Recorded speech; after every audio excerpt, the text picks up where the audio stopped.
సభాధ్యక్షత వహించిన సహచర మంత్రివర్గ సభ్యులు అడ్లూరి లక్ష్మణ్ గారు, ఈ కార్యక్రమంలో నాతో పాటు అతిథులుగా విచ్చేసిన మహబూబాబాద్ పార్లమెంట్ సభ్యులు మిత్రులు బలరాం నాయక్ గారు, శాసనసభ విప్ డాక్టర్ రామచందర్ నాయక్ గారు, ఈ కార్యక్రమంలో పాల్గొన్న జగిత్యాల శాసనసభ్యులు డాక్టర్ సంజయ్ గారు, అదేవిధంగా కార్పొరేషన్ చైర్మన్ మిత్రులు బెల్లయ్య నాయక్ గారు, పెద్దలు మాజీ మంత్రివర్యులు, మాజీ పార్లమెంట్ సభ్యులు, ఈనాడు లంబాడ సోదరులు ఏదైతే షెడ్యూల్ ట్రైబ్ రిజర్వేషన్ ఫలాలను అందుకున్నారో 1976లో గిరిజనులకు ముఖ్యంగా లంబాడ సోదరులకు ఎస్టీ రిజర్వేషన్లు ఇవ్వాలని తన వంతు ప్రయత్నం చేసిన మాజీ పార్లమెంట్ సభ్యులు రవీంద్ర నాయక్ గారు, అదేవిధంగా ఈ 20 సంవత్సరాలు రాజకీయాలలో నేను కొనసాగుతున్న ప్రతి సందర్భంలో మద్దతుగా నిలబడ్డ మాజీ శాసనమండలి సభ్యులు రాములు నాయక్ గారు, వేదిక మీద ఉన్న పెద్దలు, లంబాడ సామాజిక వర్గం నుంచి ఇక్కడికి విచ్చేసిన రాష్ట్ర కేంద్ర ప్రభుత్వ ఉన్నతాధికారులు, తెలంగాణ భవిష్యత్ పునర్నిర్మాణంలో భాగస్వాములై డాక్టర్లుగా, లాయర్లుగా, ఇంజనీర్లుగా, ఐఏఎస్ ఐపీఎస్లుగా మారి ఈ దేశాన్ని అభివృద్ధి పదం వైపు నడిపించడానికి విచ్చేసిన మా లంబాడ విద్యార్థులందరికీ కూడా సేవాలాల్ మహారాజ్ జయంతి శుభాకాంక్షలు నేను తెలియజేయదలుచుకున్నా.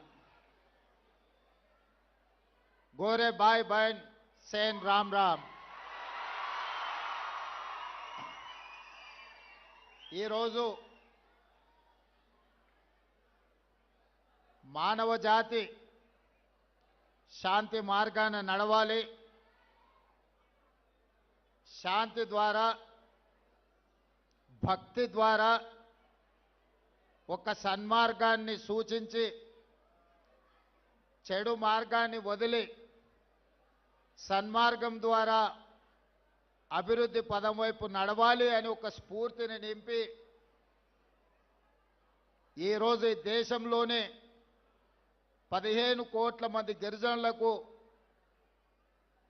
ఆదర్శప్రాయుడిగా డాక్టర్ బాబాసాహెబ్ అంబేద్కర్ రచన ద్వారా ఇచ్చిన రిజర్వేషన్లనే కాదు, ఒక సామాజిక కట్టుబాటును మనందరికీ బోధించిన సంత్ శ్రీ సేవాలాల్ మహారాజ్ యొక్క జయంతి ఉత్సవాలు అధికారికంగా జరపడం తెలంగాణ రాష్ట్ర ప్రభుత్వ బాధ్యత అని చెప్పి నేను భావిస్తున్నా. తెలంగాణ ఉద్యమంలో, తెలంగాణ రాష్ట్ర ఏర్పాటులో, తెలంగాణ రాష్ట్ర పునర్నిర్మాణంలో మా లంబాడ సోదరుల యొక్క పాత్ర ఎవరు తీసివేయలేనిది, ఎవరు మర్చిపోలేనిది. ఉద్యమం సందర్భంగా తెలంగాణ రాష్ట్రం ఆలస్యమైనప్పుడు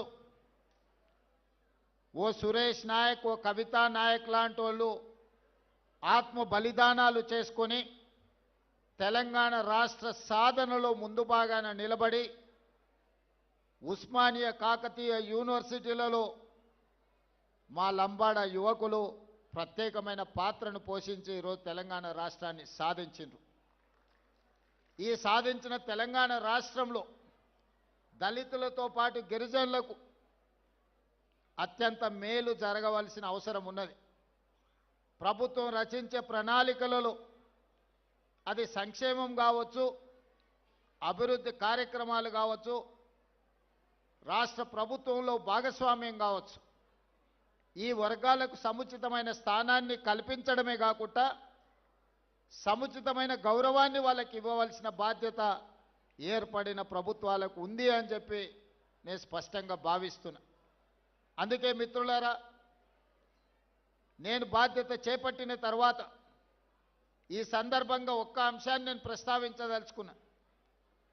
2006 సంవత్సరంలో మొట్టమొదటిసారి జిల్లా పరిషత్ ప్రాదేశిక మెంబర్గా మిడ్జిల్ మండలంలో నేను స్వతంత్ర అభ్యర్థిగా ఎన్నికల బరిలో దిగిన.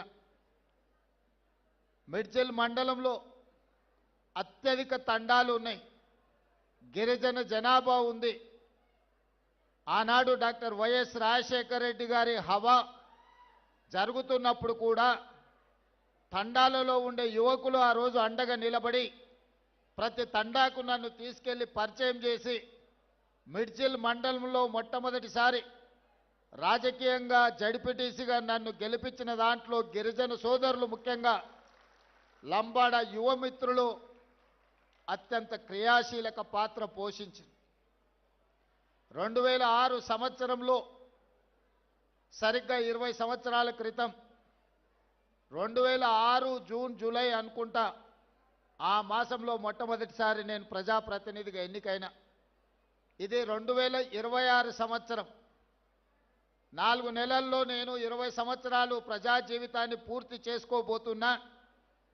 ఈ 20 సంవత్సరాల రాజకీయ ప్రస్థానంలో జడ్పీటీసీగా కావచ్చు, శాసన మండలి సభ్యుడిగా కావచ్చు, 2 సార్లు శాసనసభ్యుడిగా కావచ్చు, ఒకసారి పార్లమెంట్ సభ్యుడిగా కావచ్చు, కాంగ్రెస్ పార్టీ అధ్యక్షుడిగా, ఈనాడు తెలంగాణ రాష్ట్ర ముఖ్యమంత్రిగా ఈ 20